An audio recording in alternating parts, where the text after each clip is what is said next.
کہ اللہ تعالیٰ کے نیک بندے جس جگہ پہ دفن ہوتے ہیں وہ جگہ اللہ رب العالمین کی بارگاہ میں برکت والی ہوتی ہے،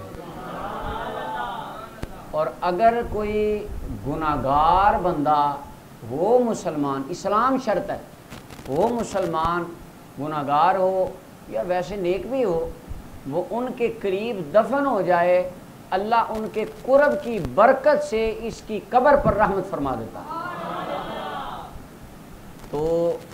بلا تمہید ہمیں اپنی اس موضوع کو اختصار کے ساتھ دیکھتے ہیں۔ سب سے پہلے حدیث پاک ہے میرے سامنے، حضرت جناب ابو ہریرہ رضی اللہ تعالیٰ عنہ اس حدیث پاک کو بیان فرماتے ہیں۔ حلیۃ الاولیاء کی 6 جلد ہے میرے پاس، امام مالک کا جہاں چیپٹر ہے ان کے احوال، وہاں پہ حضرت ابو ہریرہ رضی اللہ عنہ روایت فرماتے ہیں، نبی صلی اللہ علیہ وسلم نے فرمایا ادفنوا موتاکم وسط قوم صالحین، فرمایا اپنے فوت شدگان کو اللہ والوں کی بستی کے درمیان میں دفن کرو، جہاں نیک لوگوں کی قوم ہو ان کے درمیان میں، سینٹر میں انہیں دفن کرو۔ فَإِنَّ الْمَيِّتَ يَتَأَذَّى بِجَارِ السُّوءِ، فرمایا جو میت ہوتی ہے نا، میت برے ہمسائے سے میت کو تکلیف ہوتی ہے۔ کس سے تکلیف ہوتی ہے؟ یعنی ادھر قبر کسی کی ہے، ساتھ کسی اور برے کی ہے، کافر کی، فرمایا برے ہمسائے سے میت کو تکلیف ہوتی ہے۔ کما یتأذی الحی بجار السوء، جس طرح زندہ بندہ ہو، ساتھ والا گھر کسی برے بندے کا ہو نا، جس کو ہمارے پنجابی میں کہتے ہیں ساڈا گوانڈی بڑا کپتا ہے، وہ گوانڈی جب کپتا ہوئے تو انسان کا رہنا محال ہو جاتا ہے، کیونکہ ہمسایہ شر کرتا ہے۔ تو فرمایا جس طرح دنیا پہ ساتھ والے ہمسائے کی تکلیف ہوتی ہے، قبر بھی ساتھ کسی اچھے بندے کے دیکھ کے بناؤ، ساتھ برا بندہ ہو ساتھ والا بھی تنگ ہوتا ہے، اگر کوئی ساتھ نیک بندہ ہو اس کی برکت سے اللہ اس پہ بھی رحمت فرما دے۔ تو اس کے اندر یہ ہے کہ صالحین کے قرب میں دفن ہونا، آقا کریم علیہ السلام نے ہمیں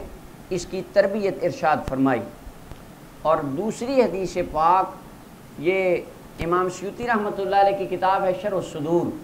بڑی وضاحت کے ساتھ اس میں بہت ساری حدیثیں انہوں نے لکھی، اور اس کے اندر باب ہے باب دفن العبد فی الارض الذی خلق منہا، یہ چیپٹر ہے، یہ تقریباً 20 نمبر باب ہے، اور اس کی روایت نمبر اپنا 11 سے لے کر 15 تک 5 روایتیں لگاتار لکھی ہیں امام سیوطی رحمۃ اللہ علیہ نے۔ حضرت عبداللہ ابن مسعود سے فرمایا کہ میت کو نیک لوگوں کے پاس دفن کرو، اور اس کے بعد حضرت مولا علی رضی اللہ عنہ سے فرمایا میت کو نیک لوگوں کے اندر دفن کرو، اور پھر اس سے اگلی روایت حضرت عبداللہ ابن عباس کی، نبی صلی اللہ علیہ وسلم نے فرمایا اذا مات لأحدکم المیت، جب تم میں سے کوئی بندہ کو فوت ہو جائے فاحسنوا کفنہ، اچھا کفن دو، وعجلوا بانجاز وصیتہ، اور اس کی وصیت کو نافذ کرنے میں جلدی کرو، وَأَعْمِقُوا لَهُ قَبْرَهُ، اور فرمایا اس کی قبر کو خوب گہرا بناؤ، وَجَنِّبُوهُ الْجَارَ السُّوءَ، فرمایا اس کو برے ہمسائے سے بچاؤ، یعنی ایسا نہ ہو کسی کافر کے ساتھ اس کو تم دفن کر دو۔ فرمایا نہیں، قیل یا رسول اللہ صلی اللہ علیہ وسلم، صحابہ نے عرض کی آقا هل ينفع الجار الصالح فی الاخرہ، کیا نیک ہمسایہ آخرت میں بھی نفع دیتا ہے؟ ساتھ کو اللہ کے نیک بندہ ہو اس کے ساتھ دفن ہونے کا قبر میں بھی فائدہ ہوگا، قبر میں تو عمل اپنے اپنے ہوں گے۔ میرے آقا کریم صلی اللہ علیہ وسلم نے قیاس کروایا، اور قیاس کی بھی دلیل اس حدیث پاک میں ہے، فرمایا حل ینفع فی الدنیا، کیا اچھا ہمسایہ دنیا میں فائدہ دیتا ہے؟ تو صحابہ نے اس کی ضرور دیتا ہے، فرمایا اگر دنیا میں دیتا ہے تو قبر میں بھی دیتا ہے، یعنی ہمسایہ اچھا ہو،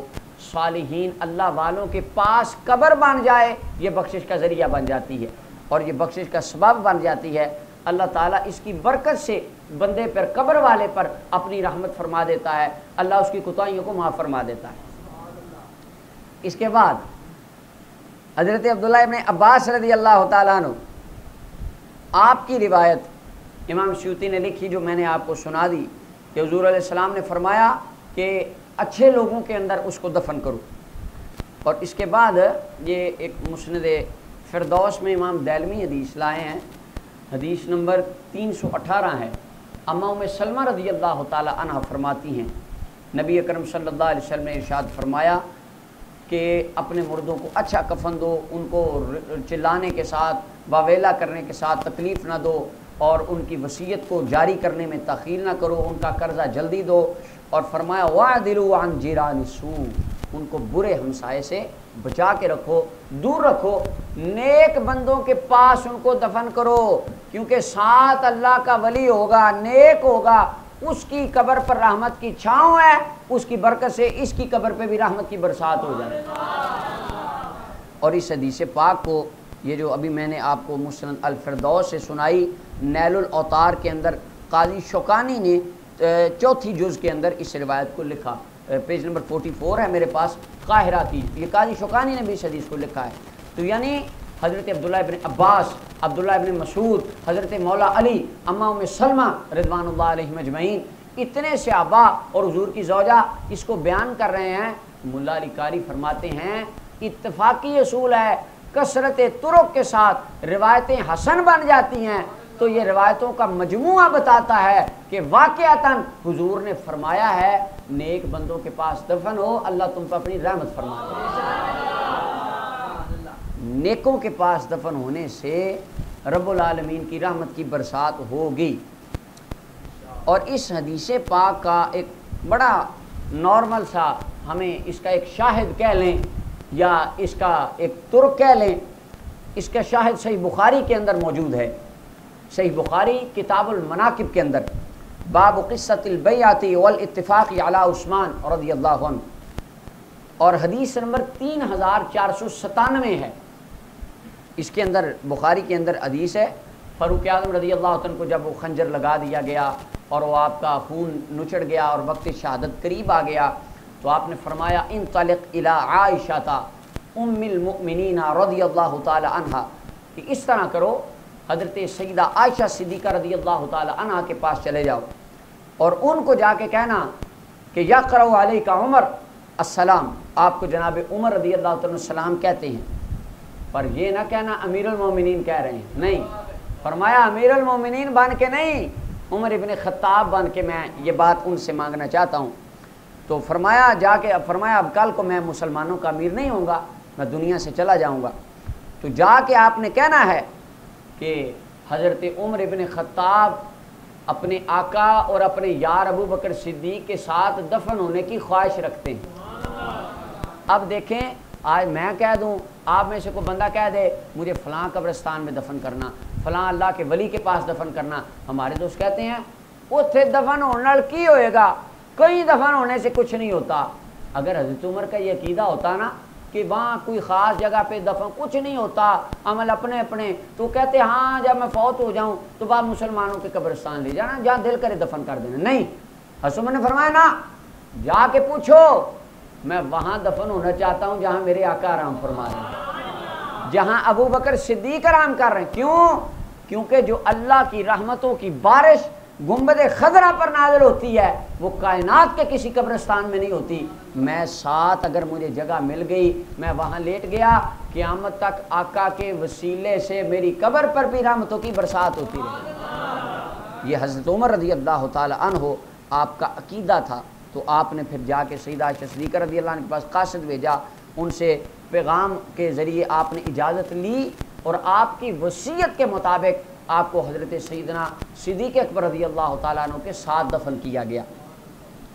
اب اس کے اندر حضرت فاروق اعظم رضی اللہ عنہ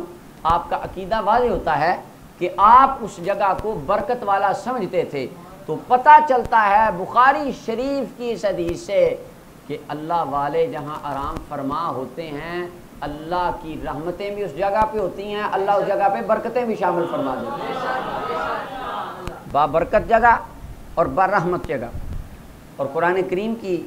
آیہ مبارکہ ہے سورہ الانبیاء کی آیت نمبر 71 میں اللہ تعالیٰ ارشاد فرماتا ہے وَنَجَّيْنَاهُ وَلُوطًا إِلَى الْأَرْضِ الَّتِي بَارَكْنَا فِيهَا لِلْعَالَمِينَ، ہم نے لوط علیہ السلام کو اور ابراہیم علیہ السلام کو نجات دی اس زمین کی طرف جس زمین میں دنیا والوں کے لیے برکتیں رکھی ہیں۔ اب قرآن بتاتا ہے کہ کچھ زمینیں بھی بابرکت ہوتی ہیں، کچھ جگہیں بھی بابرکت ہوتی ہیں اللہ والوں کی برکت سے. اور اس کے تحت امام طبری اس روایت کو لکھتے ہیں کہ ان عمر بن الخطاب رضی اللہ عنہ قال یا کعب الا تحول الى المدینہ. حضرت کعب الاحبار کو فاروق اعظم فرماتے تھے اے کعب تو مدینہ کیوں نہیں جاتا، حضور کی ہجرت گاہ ہے.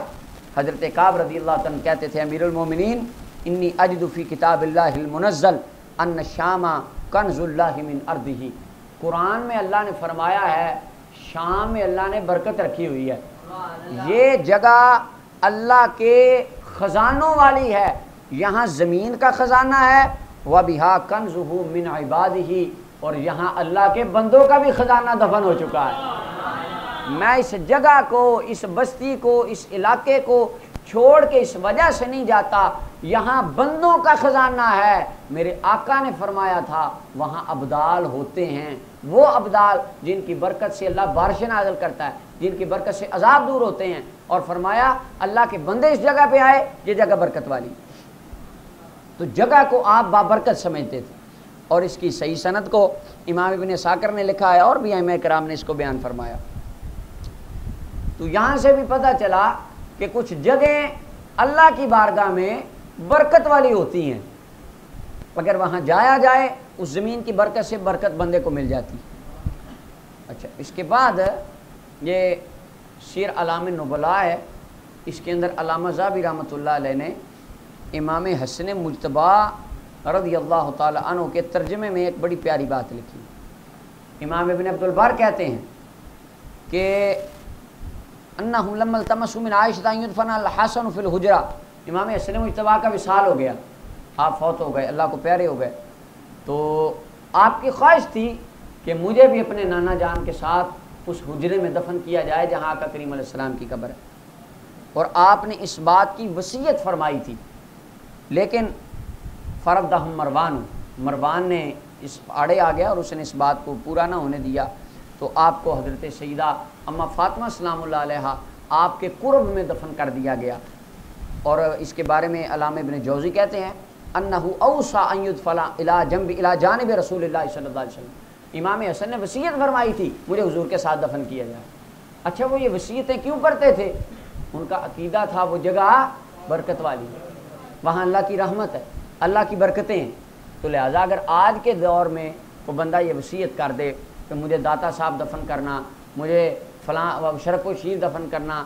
میاں صاحب کے قبرستان میں دفن کرنا، تو یا مجھے کسی اللہ کے نیک ولی کے پاس دفن کرنا، تو ہمارے بندے کہتے ہیں یہ وصیت کرنا حرام ہے. اس سے کیا ہوتا ہے؟ عمل اپنے اپنے. حضرت عمر کو بھی پتا تھا عمل اپنے اپنے، امام حسن کو بھی پتا تھا عمل اپنے اپنے، لیکن ان کو یہ بھی پتا تھا وہ جگہ جہاں پہنچاتی ہے وہاں عمل بھی نہیں پہنچاتا، کیونکہ وہ جگہ وہ ہے جہاں اللہ کے حبیب آرام فرما رہے ہیں، اللہ کے پیارے آرام فرما رہے ہیں. تو عمل وہاں نہیں پہنچاتا، بعض اوقات یہاں صالحین کی قربت اور صالحین کی صحبت پہنچا دیتی ہے. تو امام حسن مجتبی کی اس وصیت کو بھی بہت سارے ائمہ نے لکھا ہے. اس کے بعد بڑا خوبصورت ایک بہت عظیم محدث تھے حضرت امام خطیب بغدادی. یہ تاریخ بغداد جن کی کتاب ہے، 11-12 جلدوں میں تاریخ کی، اور ان کی تاریخ بغداد کے بارے میں علماء کہتے ہیں اگر خطیب کے علاوہ کوئی بندہ تاریخ نہ لکھتا تو کسی اور تاریخ کی ضرورت ہی نہیں تھی. اتنی یعنی جامع کتاب ان کی خطیب بغدادی کی. اب اتنا بڑا محدث اور اتنا بڑا مورخ، اور خطیب بغدادی کی اصول حدیث پہ بھی کتابیں ہیں، یہ نہیں وہ تاریخ دان اخباری رپورٹر ہے کوئی. اصول حدیث کے اوپر خطیب بغدادی کی الکفایہ ہے. اور محدثین فرماتے ہیں خطیب بغدادی نے اصول حدیث میں جو کام کیا بعد میں جتنے آئے ہیں، امام ابن حجر رحمہ اللہ علیہ قاری نے یہ بات کی، کیوں آپ کی ہے کہ نہیں کی؟ انہوں نے لکھا ہے کہ بعد میں جتنے آئے وہ عیال علی خطیب، وہ محتاج تھے خطیب بغدادی کی اس محنت اور اس کی کتابوں اور اس کی کاوشوں پر، اور انہوں نے وہاں سے لے لے کر آگے اصول کی کتابیں لکھی. یعنی ایک پائے کا محدث اور اتنا بڑا تاریخ دان خطیب بغدادی رحمۃ اللہ علیہ. اور اس بات کو یہ خطیب بغدادی رحمۃ اللہ علیہ کی بات علامہ ذہبی نے سیر اعلام النبلاء میں، تذکرۃ الحفاظ میں، اور تاریخ دمشق میں علامہ ابن ساکر نے لکھی. میں یہ آپ کو سنا رہا ہوں وفیات الاعیان سے. یہ امام ابن خلقان رحمۃ اللہ علیہ کی کتاب ہے، اس کی پہلی جلد ہے. یہ امام ابن خلقان المتوفا 681 ہجری، اس کے اندر 34 نمبر چیپٹر ہے خطیب بغدادی کا، صاحب تاریخ بغداد کے بارے میں۔ کہتے ہیں کہ حضرت ابو البرکات اسماعیل بن ابی سعد الصوفی،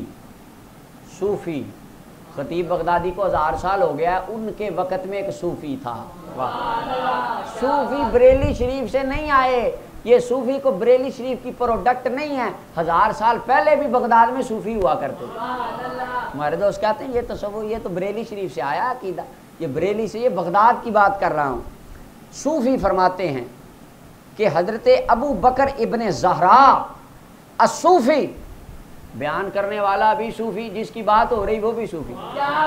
آگے جس کے مزار کی بات آ رہی وہ بھی صوفی، صوفیوں کی بات ہے۔ وہ فرماتے ہیں ابو بکر بن زہرا صوفی اللہ کے نیک بندے تھے، کان قد اعد لنفسه قبرا الى جانب قبر بشر الحافی، انہوں نے نا حضرت بشر حافی رحمۃ اللہ علیہ، کتنے بڑے اللہ کے ولی ہیں، ان کی ولایت کو سارے مانتے ہیں کہ اللہ تعالیٰ نے کہاں سے ان کو اٹھا کے کہاں پہنچا دیا۔ اور بشر حافی، حافی کا معنی ننگے پاؤں، تو یہ ابھی کل بھی ان کو بات ہو رہی تھی کہ بشر حافی ان کو ننگے پاؤں اس لیے کہتے تھے کہ جب یہ شراب خانے سے نکلے اور توبہ کرنے کے لیے گئے تو ننگے پاؤں دوڑ لگائی تھی، ساری زندگی جوتا نہیں پہنا، کہتے ہوتے تھے کہ جب اللہ سے ملاقات کی تھی تو میں ننگے پاؤں تھا، اب بس ساری زندگی ننگے پاؤں رہوں گا۔ اور تاریخ میں یہ بھی آتا ہے کہ بشر حافی ننگے پاؤں بغداد کی گلیوں میں گھوما کرتے تھے، بغداد کی سڑکوں پہ جانور پیشاب نہیں کیا کرتے تھے، اتنا اللہ تعالیٰ کی بارگاہ میں ان کی عظمت اور ان کی شان تھی، اللہ کو اتنا پیار تھا ان سے۔ اور بشر حافی کی قبر کے پاس شیخ نے ابو بکر بن زہرا نے اپنی قبر کھدوا لی، پہلے ہی بنوا لی، اور فقہ کا مسئلہ ہے کہ یہ جائز ہے، اور آپ ہر ہفتے میں ایک بار اپنی اس قبر کے پاس جاتے اور اس کے اندر اترتے، وَيَقْرَأُ فِيهِ الْقُرْآنَ كُلَّهُ، اور پورا قرآن اپنی قبر میں بیٹھ کے پڑھتے، ایک قرآن پورا اپنی قبر کے اندر اتر کے پڑھتے۔ فَلَمَّا مَاتَ أَبُو بَكْرٍ الخطیب، جب خطیب بغدادی کا وصال ہو گیا، وَكَانَ قَدْ أَوْصَى أَن يُدْفَنَ إِلَى جَانِبِ قَبْرِ بِشْرٍ، حضرت خطیب بغدادی محدث کبیر نے وصیت کی تھی، لکھوایا تھا، جب میں فوت ہو جاؤں مجھے بھی اللہ کے ولی کے ساتھ ہی دفن کرنا۔ اب آج ہمارے دوست ہوتے تو یہ خطیب بغدادی کو بھی سمجھاتے اور ان کو تبلیغ کرتے کہ نہیں نہیں اتنے دفن ہویا کھ نہیں لبنا تانوں، لیکن خطیب بغدادی کے دور میں اتنے سیانے بندے نہیں تھے جتنے ہمارے دور میں، مسئلہ یہ ہے۔ تو آپ نے وصیت کہی کہ میں فوت ہو جاؤں، یہ نہیں کہا کہ مجھے بڑا ناز ہے، میں نے بڑی کتابیں لکھی ہیں، میں نے حدیث پہ بڑا کام کی، میری تو شان ہی نرالی، فرمایا نہیں، اللہ کے ولی کے پاس دفن کرنا، اس کی قبر کے قرب کی برکت سے اللہ خطیب کی قبر پہ بھی رحمتوں کی چھاؤں فرما دے۔ یہ عقیدہ تھا، یہ آئیڈیالوجی تھی ان کی، آپ نے وصیت فرمائی تھی۔ اچھا جب آپ فوت ہو گئے، جاء اصحاب الحدیث الی ابی بکر بن زہرا، محدثین کٹھے ہو گئے، محدثین کٹھے ہو کے صوفی کے پاس آئے، ابو بکر بن زہرا صوفی، وہ جنہوں نے قبر کھدوائی ہوئی تھی، ان کو آ کے کہتے ہیں جناب ہمارا استاد تھے، ہمارے شیخ تھے، پیر صاحب تھے خطیب بغدادی، استاد صاحب فوت ہو گئے ہیں تو آپ مہربانی کریں، ان کی بھی وصیت تھی کہ میری قبر بشر حافی کے پاس بنائی جائے، آپ نے آلریڈی بنائی ہوئی ہے، جگہ کم ہے، تو آپ اپنی قبر ہمارے استادوں کو دے دیں، جس میں آپ روزانہ قرآن ہفتے میں ایک بار پڑھتے ہیں، وہ قبر ہمارے استاد صاحب کو دے دیں۔ فامتنع من ذلك امتناعا شدیدا، انہوں نے کہا چلو خبردار کو آیا میری قبر لینے، وہ قبر میں نے اپنے لیے بنائی ہے، اتنے قرآن پڑھے میں نے اس میں بیٹھ کے، اللہ کے ولی کا قرب، اب میں کیوں دوں تمہارے استاد کو؟ نہیں، بل ایسا نہیں ہوگا، میں نے وہ جگہ ایسی قد اعدتہ لنفسی منذ سنین، کتنے سال ہو گئے ہیں کھدوائی ہوئی، میں قرآن پڑھتا ہوں ہر ہفتے جا کے، اب تم کہتے ہو ہمارے استادوں کو دے دو۔ انہوں نے جب دیکھا نا کہ صوفی صاحب نے بات کوئی نہیں ماننی، وہ ان کے ابا جان کے پاس چلے گئے، شاگرد اکٹھے ہوئے، اب دیکھیں نا یہ کیسی، اب آپ الفت دیکھے، انہوں نے کہا اچھا استادان دی نہیں جگہ لبھی، چلو پرلے محلے بنا دیو نا، اب وہ شاگرد بھی تو دیکھے نا کتنی سٹرگل کرنے والے تھے، ان کے والد صاحب کے پاس چلے گئے اور جا کے انہوں نے سارا کچھ بتایا، ابا جی نے اپنے صاحبزادے کو بلا لیا، اب صوفی جتنا مرضی بڑا ہو باپ کے لیے تو بیٹا ہی ہے نا، ابا تو ابا ہی ہے، بلا لیا، فاحضر الشیخ، انہوں نے بلا لیا شیخ، فرمایا آؤ، وقال لہو، اور اپنے بیٹے کا بھی پتہ تھا اس کی طبیعت کیسی ہے، تو آپ نے فرمایا بیٹے انا لا اقول لک اعطہم القبر، میں نہیں کہتا قبر دے دے، نہیں میں نہیں کہتا، میں تجھے یہ کہنے نہیں بلایا چل قبر دے، حکم نہیں دے رہا، ولکن اقول لک، ایک بات کہتا ہوں، لو ان بشر الحافی فی الاحیاء وانت الی جانبہ فجاء ابو بکر یقعد دونک، بیٹے ایک مسئلے کا جواب دے دے، سوال کا جواب دے دے، اگر بشر حافی زندہ ہوتے تو بشر حافی کے ساتھ بیٹھا ہوتا، خطیب بغدادی آ جاتے، تو خطیب بغدادی کو جگہ دیتا کہ نہ دیتا؟ اگر ان کی اب بات بشر حافی کی، اللہ اکبر، ولی اللہ کی، اگر زندہ ہوتے ساتھ تو بیٹھا ہوتا، خطیب بغدادی کتنے بڑے عالم ہیں، وہ آ جاتے تو اٹھ کے خطیب بغدادی کو جگہ دیتا کہ ساتھ تو بیٹھا رہتا؟ تو وہ آگے سے کہنے لگے کہ ابا جی نہیں، بالکل ایسا نہیں ہے، قال لا بل کنت اقوم واجلسه فی مکانی، میں اٹھ جاتا اور خطیب بغدادی کو اپنی جگہ پہ بٹھاتا، اگرچہ میں نیک ہوں پر وہ عالم دین بہت بڑا ہے، اور بشر حافی بھی اس بات کو پسند کرتے، عالم کو میرے پاس بٹھاؤ۔ تو ابا جان فرمانے لگے بیٹا ہاکذا ینبغی ان یکون الساعۃ، اب یہ بھی گھڑی ایسی ہے، سمجھ، خطیب بشر حافی بیٹھے ہوئے ہیں، ساتھ تیری جگہ ہے، اب خطیب بغدادی آ گیا، چل اٹھ اور اس کو جگہ دے دے، ان کو ساتھ آ لینے دے۔ تو انہوں نے پھر کہا فَأَذِنَ لَهُمْ، انہوں نے کہا بھائی جاؤ میری طرف سے اجازت ہے، اب مسئلہ ہی بڑا، منطقی بڑی اچھی آپ نے سنا دی ہے، اب میں اس کے اپنا رد نہیں کر سکتا، تو اجازت دے دی۔ خطیب بغدادی بہت بڑے محدث اور اتنے بڑے عالم اور اتنے بڑے تاریخ دان، ان کی وصیت کے مطابق ان کو اللہ کے ولی کے ساتھ دفن کیا گیا۔ کیوں؟ ان کا عقیدہ تھا اللہ والوں کے پاس دفن ہونے سے اللہ کی رحمتوں کی برسات مل جاتی۔ اور اس کے علاوہ دو تین باتیں اور ہیں کہ حضرت علامہ ابن بدران الحلوانی، علامہ ذہبی نے سیر اعلام النبلاء کے اندر لکھا ہے، 507 ہجری میں یہ فوت ہوئے ہیں، آج سے 1000 سال پہلے، انہوں نے بھی وصیت کی تھی، وَأَوْصَىٰ أَن يُدْفَنَ إِلَىٰ جَانِبِ إِبْرَاهِيمَ الْحَرْبِ، انہوں نے وصیت کی تھی مجھے ابراہیم الحربی، یہ اللہ کے ولی تھے، ان کی قبر کے ساتھ دفن کیا جائے۔ کیوں؟ ان کا عقیدہ تھا وہاں دفن ہونے سے رحمت ہوگی۔ اور امام بخاری کے ترجمے میں علامہ ذہبی نے سیر اعلام النبلاء میں لکھا ہے کہ غالب ابن جبریل امام بخاری کے تھوڑی دیر بعد فوت ہو گئے، انہوں نے وصیت کی تھی لوگوں مجھے امام بخاری کی قبر کے ساتھ دفن کرنا، عالم ربانی کی قبر کی برکت سے اللہ میری قبر کو بھی جنت کا باغ بنا دے، انہوں نے بھی وصیت فرمائی تھی۔ اور اس کے بعد اگلا ہے کہ قبر کے اندر یہ کچھ ہوتا ہے، بعض اوقات وہ چادر دے کر نا کلمہ شریف والی اتار دیا جاتا ہے، عام نارمل آدمیوں کو تو ایسا نہیں کرنا چاہیے، کیونکہ قبر اور لاش نے اندر وہ پھول جانا ہوتا ہے اور پھٹنا ہوتا ہے، اور وہ ایک سلسلہ، تو یہ اس کے ساتھ یہ ٹھیک درست کام نہیں ہے۔ لیکن ایسے افراد جن کے بارے میں روایات میں آتا ہے کہ اللہ تعالیٰ ان کے اجسام کو صحیح رکھتا ہے،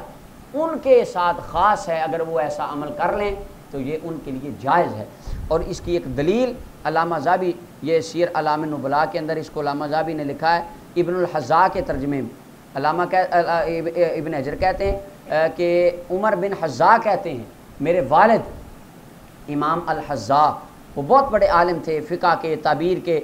انہوں نے ایک کتاب لکھی تھی، صنف کتاب الانباء عن اسماء اللہ، اللہ کے ناموں کے اوپر انہوں نے کتاب لکھی تھی، جس میں اللہ تعالیٰ کے ناموں کی ڈیٹیل، اللہ تعالیٰ کے ناموں کی تشریح تھی۔ اور آگے انہوں نے یہ بات کی وَأَوْصَىٰ أَن يُدْفَنَ عَلَىٰ صَدْرِهِ، انہوں نے وصیت کی تھی میں نے اللہ کے ناموں پر جو کتاب لکھی ہے